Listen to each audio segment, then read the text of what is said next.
Well, good morning folks, and welcome to what is one of the most beautiful mornings I've had in a very long time here at actually Glastonbury Tor. Now Glastonbury Tor is sort of there somewhere. It does keep peaking now and again and sort of disappearing behind the mist, but it is absolutely beautiful. So much so, I nearly weed myself this morning when I saw this. I actually got out of bed and I sort of jumped out of bed. I was really excited to get down there. I saw there was mist in the forecast and I sort of opened the windows. I don't live very far from Glastonbury, and I opened the windows and or the curtains, and of course it was absolutely clear. I could see for miles from my house, and I was thinking, oh God, forecast wrong again. Should I stay there? Should I come back? What should I go back to bed or whatever? But I actually decided, no, I'll get out and I'll just come for a wander down there, and I'll take some photos, whatever the weather really. But as you can see, down in this sort of valley on the levels, we have today got this absolutely beautiful mist around, and yeah, so I thought I got the 4x5 sort of set up fairly low down here. What I'm going for is some of these reeds in the sort of foreground with this sort of with the channel. And then, because it's fairly, you know, as you can see, it's pretty still. You've got some nice reflection here, and then the Tor is just sort of straight ahead. So that's what I'm sort of going for. I was going to go a bit further down, but there is a field full of cows. And after my last experience with cows, I thought, nope, I will stay in this field here. Because yeah, it wasn't the most nice of experiences in the world with cows last time, so I think I'm going to stay here. I like this composition anyway. I just was sort of being a bit greedy by going further just to see what else I could find, but I am happy with what I've got here. So yeah, so I'm going to be shooting the last of my Mummy 400, so I thought I'd come out here, take the last shots of that. What I'm going to do is I'm going to shoot one at 400, one at 800, one at 1600, one at 200, and it's going to be a little bit of an experiment. That means I've already shot the whole box at that point. I'll do a little bit of a sort of conclusion to what I think of the film at the end, but I thought if I could shoot at some different ISOs, develop it and then see what it does to the film, then that might be quite a good experiment to do, to see how it pushes and pulls. The only issue with pushing and pulling Mummy is that I have actually been in contact with the film photography project, Mike there anyway, and real nice guy, really helpful, all the rest of it. And I just said, look, have you got any info on timing for DDX developer or any other developer when you're pushing and pulling the film? And he just came back and sort of said, look, thanks for getting in touch. However, they haven't done any testing at all at sort of different speeds other than the box speed of 400. So there isn't any, they couldn't offer any info on timings. So I'm going to have to go with the suggestion on probably the dev chart, and use their sort of timings just to see what sort of time to use. But I'm looking about, it seems to be around about the 25% increase if you're pushing film, and about the same when you're pulling it. So yeah, a bit of an experiment developing wise, but for now, like I say, I'm just going to shoot it at different speeds just to see what it turns out like. So I'm going to get some metering done. The issue, obviously, with metering in the fog is just is choosing a tone and placing it on a scale when it's like this can be quite difficult, because it is going to change when the sun rises, starts to burn some of this off. The scene is going to be rapidly changing, so I'm going to have to be rapidly sort of metering, just keep metering as this scene changes. So yeah, but for now, like I say, I'm going to finish off getting set up, do a bit of metering, and then yeah, we'll get back to it. But God, just beautiful. It's one of the main reasons why I do landscape photography, to be honest with you. Just mornings like this, even if I come away with no photo, the fact that I've got up and I'm here and I'm just witnessing this sunrise is just beautiful.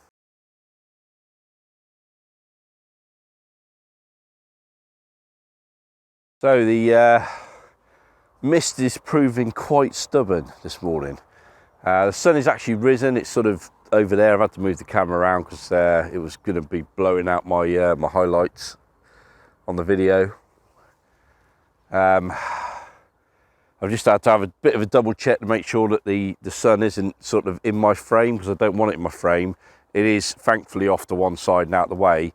What I'm really hoping is that it doesn't become sort of too bright that it ends up sort of flaring my image, because it's going to be quite difficult to shield this from the sun where it is without getting my hand or whatever I'm going to use to shield the lens in the shot. So at the moment, because the mist is sort of there and it is behind the mist, although I can see the sun, it is stopping those sort of harsh rays getting to my lens and sort of causing flare.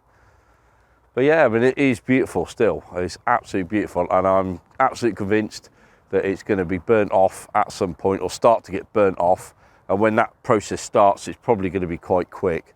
So I'm going to have to work fast as soon as it does come. But what I've done at the moment is I've metered in for ISO 1600. So I'm going to start at 1600, then drop it to 800, then drop it to box speed of 400, then drop it to 200, and we'll see how they all come out. Hopefully they come out well, because what I'm hoping for this is that I get a really nice shot, because it is a beautiful day, and I was tempting to sort of scrap the idea altogether of trying the Mummy at different speeds on the basis that obviously I want the image to come out, and I'm obviously worried that because there's no data about pushing or pulling Mummy, yeah, I might end up with 3 completely wasted sheets of film.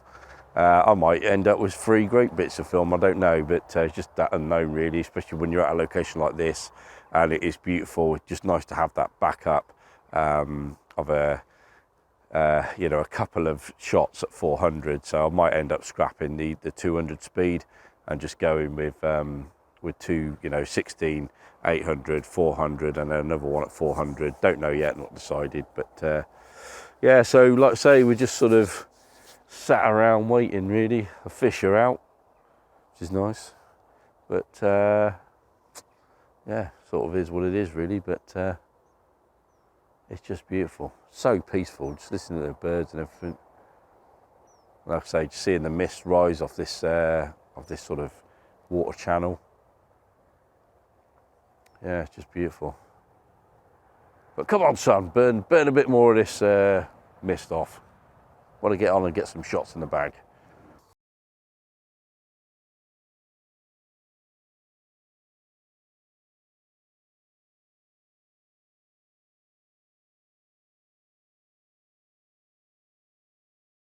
Okay, so we're starting to see the Tor now just appear. So as you can see from my face, the sun is properly harsh and it is burning this fog off. So I need to work quickly to make sure that the Tor is in the center of my frame, because that's sort of what I'm going for, and that's what I was waiting for. I just couldn't see it enough to be able to see whether it was in the center of my frame. So I'm just going to have a look now if I can see it. It's always an issue. It's always an issue when you're shooting in fog, is seeing something like that in the distance, which is just about visible on the ground glass. It can be quite difficult. So I'm just trying to sort of eye in. I know it's there somewhere. Yeah, it's just giving me the odd sort of glimmer. And what I'm trying to do now is just line the lens up with it, because I do really want it in the center of the frame, sort of towards the top. And I think glare is definitely going to be an issue now, because it is proper bright, that sun. It's a bit of a shame. I'm going to try my best to sort of stop it entering the picture. Right, so I just about caught a glimpse of it there when I was looking for the ground glass, enough to be able to centre it, which is great. It is burning off quite quickly now, so I'm just going to close the lens blades. So I've done. I'm just going to do some more metering, because you can see, like I said earlier, it is changing rapidly. So what we've got there is 6 stops of dynamic range, thereabouts, 5 2/3 stops, something like that, in this image. So thankfully there's plenty there to play with. Now, as you can see, hopefully you can see the background, the actual Tor is now appearing. So I'm going to get on and take this. So I'm going to go with f22 and 2/3, gives me 2/50th of a second. So f22 and 2/3, 2/50th of a second. Now the reason why I chose to shoot the 1600 first was because the lens speed here will only go up to 500th of a second, so I need to keep it within that range. There we go. Right, let's just do a test shot. Yep. Okay, let's get the film in and get it shot. 1600.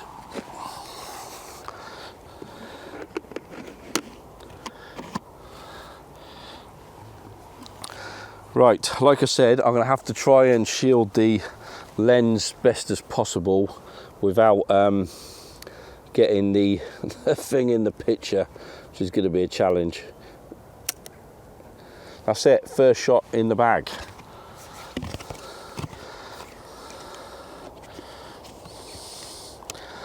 Right, now I'm going to flip round and do the 800 speed, and I'm just going to meter again just to make sure that everything is still where it needs to be.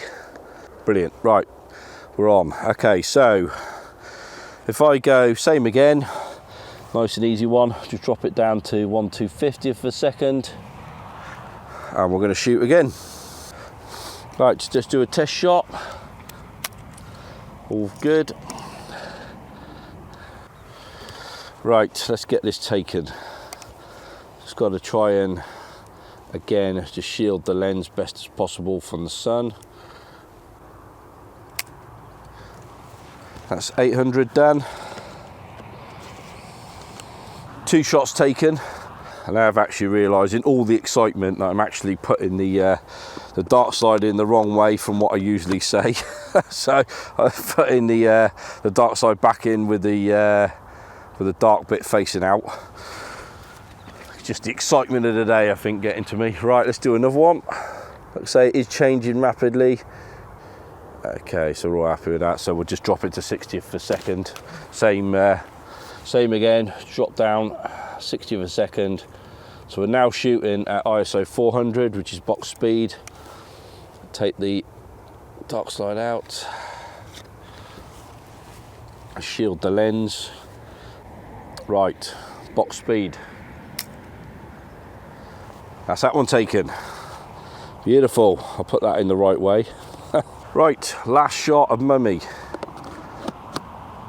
ISO 200, so I'm going to drop this to 30th on 30th a second. Take this out. The Tor's actually just disappeared for the moment, so I'll let it come back out again before I take the next shot. So it just shows, doesn't it, that I've literally been out here from, it's about 5:30, it's now 7 o'clock in the morning. So it's been a while just literally standing around waiting.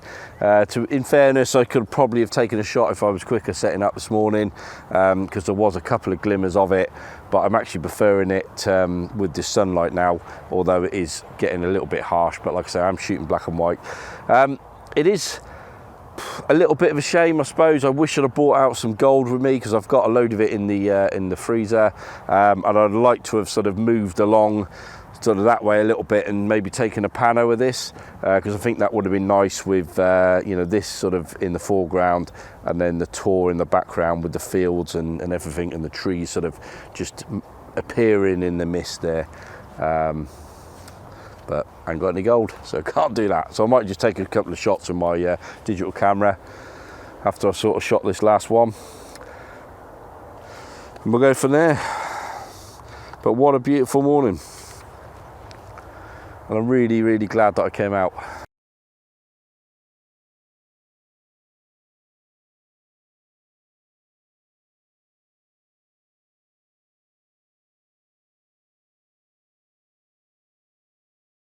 Right, so the Tor is just revealing itself again. I think I want to be able to see it enough through the mist. So obviously, so people know what it is, and when you see the image, you'll know what the image is. So it's just picking that right moment, really, where there is mist around it, and you know, it's looking all mysterious and sort of beautiful. But obviously, I just need to choose that time. I've literally got one more shot left now, and I want to make sure that I get the right timing here. Certainly, I am going to take some digital images of this after I've shot this last shot, and I'm just going to ride the shutter, because that's what you can do when you're shooting digital. Obviously, when you're shooting your 4x5 and you've only got one sheet left, that's it. Once you press that shutter, that's it, done. So it's just choosing that right time, really, and I'm hoping that that's going to be sort of in a second. Right, let's get on and take this last shot. I think there is definitely enough here now. So blades are closed, everything's set. So still going to keep the same settings. So this is f/22 2/3 and 1/30 of a second. Just try to sort of shield the lens best I can. That's it, last shot in the bag. Really excited about these. Really hoping they come out, because yeah, really just enjoyed this morning. Make sure that's all in properly, which it is. Right, I'm going to get packed up now, and then I'm going to get back, get these developed, and then we'll do a bit of a conclusion on what I think about the Mummy film photography project Mummy 400, and just my thoughts of it after 25 sheets. I know that's not loads of sheets, and yes, I do think that you probably need to shoot a lot more of it to sort of get an absolute sort of conclusion for it, but I think that that's enough for me to sort of have my 2 pennies worth on the film, which, spoiler alert, I really like, and I could definitely recommend. But yeah, I'm going to get now and going to take some drone footage, and I'm going to take some shots with my Lumix, and then I'm going to get back, like I say, get these developed. So I'll see you guys in the studio. See you later.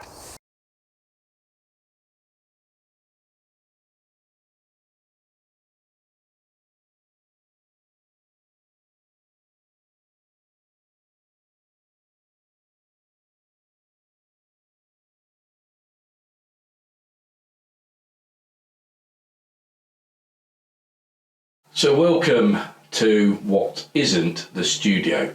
I'm actually in the mother-in-law's house today because it is still the school holidays and the kids are running riot in my own house. So I've had to leave them lot up there so I can work in my mother-in-law's house, and obviously make this video as well in a bit of peace and quiet. So yeah, I'm actually just sat in her conservatory at the moment, so hopefully the audio is okay.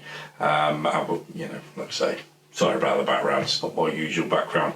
But anyway, what I want to do is I just talk about Mummy 400 from Film Photography Project for a minute. Obviously you've seen the video now, which I hope you enjoyed the outdoor bits of this video.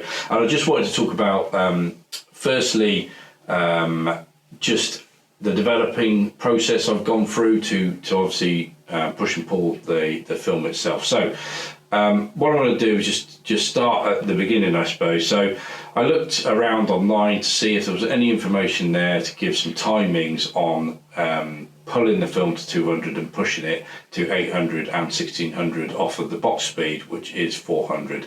And when I looked around the line, yes, people have done it, but there isn't any data that I could find giving some actual times of what people have used to create their images and with pushed and pulled Mummy. So what I then had to do was I then contacted Film Photography Project, and Mike got back to me very quickly, really nice guy, and just said that, look, really sorry, but we've only ever tested the film using ISO 400, and we haven't gone off piste on that, and can't offer any advice on sort of timings for the developer. So I had to then look at other alternatives to try and get a time for the 3 other speeds that I've shot today, or on that day. So what I did is I started off at the dev chart, and the dev chart doesn't have any information for Mummy 400. It has the shooting at box speed of 400, time of 9 minutes, and then what it has got is a recommendation for pushing film, but nothing for pulling it. So what the recommendation is off the dev chart is if you're looking to push a stop above box speed, it was saying 1.2 times the box speed by 1.25, and if you're looking to push it 2 stops, then it's 2.25. And it does have a caveat at the bottom that the times that it gives you are probably going to be quite excessive. So I had that in the back of my mind, thinking, okay, that's probably the upper end limit of, you know, how long I want to leave the film in the developer. So what I then did is because I obviously developed these in DDX, Ilford's DDX, I then thought, okay, well, I'll go to Ilford's website and I'll see what their times are for pushing HV5 Plus and pushing Delta 400 and pulling it also. So when I went on their website, the ISO 200, so pull in one stop, was both available for HV5 Plus and Delta 400, and thankfully the time was both 6 minutes at 20 degrees. So that meant that there was nothing on the dev chart to offer any advice for pulling. Mike at the Film Photography Project couldn't offer any advice either, and Ilford in developing in DDX, both HV5 and Delta 400 were saying 6 minutes for both of those films. So I thought, do you know what, I'll go with 6 minutes for my Mummy developing time for ISO 200. So just recap that. The pulled sheet pulled it, so it was shot at ISO 200, developed in DDX, Ilford's DDX developer, at 20 degrees was 6 minutes, and I thought that image come out really, really well. So I can definitely recommend, if you're going to pull it and shoot at ISO 200, then 6 minutes is the way to go if you're going to develop in DDX. So that was a success there, I thought, and I was pleased with that result. The next one then was pushing it one stop to 800, and these next two was where things got a little bit more complicated. So the dev chart offered obviously some advice, and it was giving me a result of 13.5 minutes for ISO 800 at 20 degrees. I then looked at HV5 Plus and Delta, and both of them were around the 10-minute mark for developing in DDX, and again at 20 degrees. So I had a decision then to make of where do I go? Do I go on 13.5 minutes or do I go on 10 minutes? What I chose to do was to settle somewhere in the middle and go at 11 minutes developing time. So, and again, I think the result I got developing at 11 minutes was really, really good. I was really happy with the result I got from it. So just to recap on that, so ISO 800, which is pushed one stop above box speed, I developed at 11 minutes in DDX, 20 degrees, and that's the result I got from that. So I can definitely recommend that if you were looking to push one stop. If you're looking to push 2 stops to offer box speed, so obviously now we're talking about ISO 1600, this is where the gap widened between the Ilford film stock and the dev chart. So the dev chart was giving me just over 20 minutes of developer time in DDX at 20 degrees, and Ilford, both HV5 and Delta 400, were giving me somewhere around the 13-minute mark. So obviously there's a bit more of a gap there between the dev chart and the Ilford film stocks. So what I chose to do is develop at 16 minutes, and again I thought I was really, really pleased with the image that I got with those timings in the developer. So just to recap the ISO 1600, so you're talking 2 stops, 2 stops now above the box speed, developed at 16 minutes in Ilford's DDX at 20 degrees was what I went with, and I got a really, really good result from that. So let's just sort of talk about the film itself now, and I've shot 24 sheets, I've still got 1 left, and it is a little bit of an annoyance that, and I don't really know why they do it, but why offer 25 sheets of film? Why not 26 or 24? Obviously 26 would be better at the same price. We're talking about price, you get 25 sheets for somewhere between 35 and £40 in the UK. Cheapest place you can get it that I found in the UK is Bristol Cameras, and they do ship. I sometimes again just ship, but because I don't live that far away from them, more often than not I will go in and buy it from there just to save the postage. But they seem to be the cheapest, and so it's a cheap film. It reacts well to being pushed and pulled. There is a little bit of a contrast loss on the 800 and the 16, but not a huge amount. Not an amount that you couldn't sort of change in Lightroom after you've scanned it. But the grain structure at any one of those speeds I thought was really pleasing, and I was pleased with the grain image. The sharpness on the images as well, really good. It reacts well to being scanned. It reacts well to being pushed and pulled around. And like I say, it's just a cheap film stock. So I could definitely recommend it, and it will be my recommendation to people just starting out in 4x5 now over Pan 400. I actually prefer the Mummy than the Pan, so I would re-recommend it going forward, Mummy 400 as a starting place for those of you who are starting out in 4x5.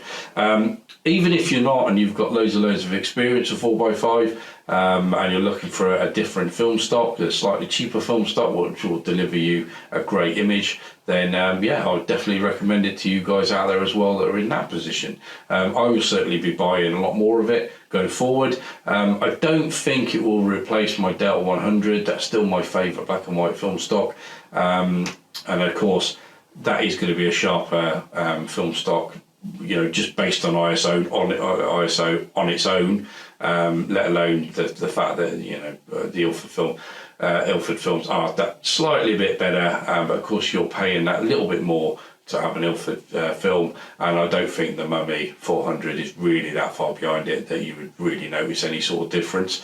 So I could definitely recommend it to everybody out there really. So really pleased with it, and I would definitely be getting some more of that film and shooting more of it. So yeah, that's the film stock. So I hope you enjoyed this video. It's another one I definitely enjoyed making.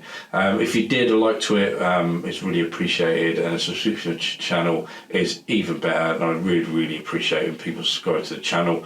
And please leave a comment as well. I always read them, I always get back to people, even if it does take me a few days. I do apologise for that, just the way I am, unfortunately.